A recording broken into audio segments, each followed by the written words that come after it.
Bismillahir Rahmanir Rahim. Next is the chapter on responding to the Adhan.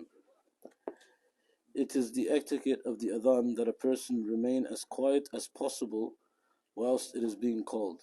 And the Prophet ﷺ also emphasized that one responds to each phrase of the Adhan by repeating the very same words. However, after Hayya ala Salah and Hayya al Falah, one should say La hawla wa la quwwata illa billah. And after As-salatu khayrun min al-nawm, in the Adhan for Fajr, one should say Sadaqta wa bararta. Sayyiduna Abdullah ibn Umar radiyallahu ta'ala anhuma narrates that the Prophet ﷺ said, when you hear the Mu'adhin say as he says, then send blessings upon me, and whoever sends blessings upon me once, Allah shall send 10 blessings upon him. Thereafter, ask Allah to grant me al-wasila, for it is a station in paradise which only one servant of Allah deserves. I hope that I am that person. Thus, whoever asks for al-wasila for me, my intercession is assured for him. Recorded by Imam Muslim. In light of this virtue, the dua which the Prophet ﷺ taught for the Adhan includes supplicating for al-wasila. That Allahumma rabba hadhi da'wati tamma wa salatu al-qa'ima آت محمدا الوسيلة والفضيلة وبعثه مقاما محمودا الذي وعدته إنك لا تخلف الميعاد.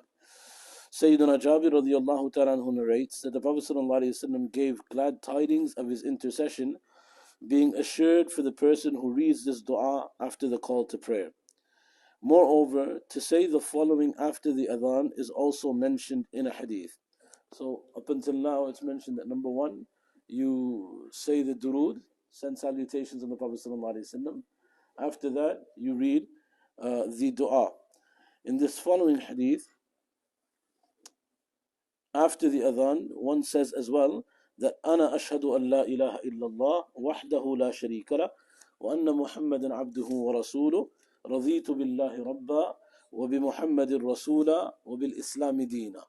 So 3 different things have been mentioned in the hadith. One is the actual salutation on the Prophet ﷺ, the dua, and this where elements of the shahada are recited, and the dua to acknowledge Allah as our Rabb, the Prophet ﷺ as our messenger, and Islam as our religion. Sayyidina Sa'd ibn Abi Waqqas radiyallahu ta'ala anhu narrates that the Prophet ﷺ said, whoever hears the Adhan and says these words will be forgiven. Responding to the Adhan and then saying these dua thereafter does not take long or require any effort.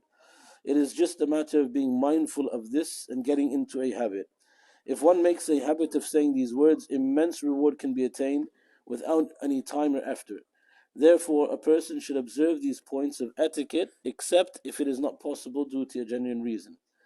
It is also worth noting that if the call to prayer can be heard from many mosques, one after the other, the sunnah is fulfilled by responding to the first azan, which can be heard clearly. There is no harm in not responding to the subsequent calls. So very simple.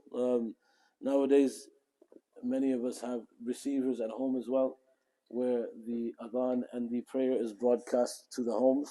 When you hear the adhan, the objective of the adhan is to answer the call, and the answering the call is of 2 fronts.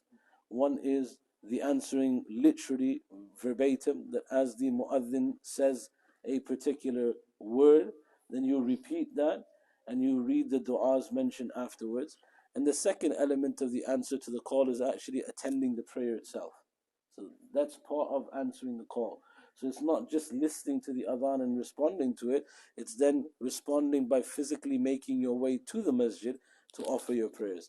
And this, the Prophet ﷺ, Jabir radiyallahu ta'ala anhu, has explained very beautifully that the Prophet ﷺ said that simply repeating these words is enough to be forgiven by Allah subhanahu wa ta'ala.